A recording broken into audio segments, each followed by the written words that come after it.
এক টোটো চালককে পুলিশ প্রচণ্ড মারধর করার অভিযোগ পুলিশের বিরুদ্ধে। তার প্রতিবাদী পথ অবরোধ করে জোরদার বিক্ষোভ দেখালেন আক্রান্ত টোটো চালকের পরিবারবর্গ সহ অন্যান্য টোটো চালকরা। সকলেই সোচ্চার হলেন মারধরের অভিযুক্ত পুলিশ অফিসারের শাস্তির দাবিতে। বুধবার 7 সকালে এই ঘটনাকে কেন্দ্র করে ব্যাপক উত্তেজনা তৈরি হলো মালদার রতুয়া থানার শামসি বাইপাস এলাকায়। জানা গেছে আক্রান্ত টোটো চালকের নাম ইউনুস আলী, বাড়ি শামসি গ্রাম পঞ্চায়েতের মহেশপুর গ্রামে।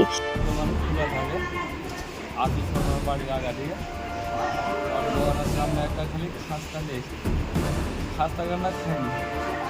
মেন রোডে আসার সময় ওই বাড়ির ওখান থেকে গুলি থেকে গাড়ি নিয়েছে, একবারে মেন রোডে লাগিয়ে দিয়ে আইসি চালু করে দিয়ে মারতে। আমি বলেছি স্যার আপনার গাড়ি চলে যাবে, কালো আমাকে পেটাই, গাড়ি তো মাঝে মাঝে ডিউটি করি, কারোর নাম করেছি, আরও লোকের নাম করেছি, কারোর কথা শুনে আমাকে মারতে মারতে লোক আর এগুলো সব মেরে ছাল জামা কিছু না বলাতেই কিচ্ছু বলিনি। আরও লোক সাক্ষী আছে, প্লাস সিসি ক্যামেরা আছে, চেক করাও। আমি কোনো করবো না, কিছু যদি একটাই কথা বলে থাকি তো আমি শাস্তি দেবো। কিন্তু আমাকে যে মেরে দাদা খুব মেরে, লাঠির বাড়ি মেরে প্রচুর, 4-5 বাড়ি মেরে একবারে না, একবারে খুব আনসান মেরে।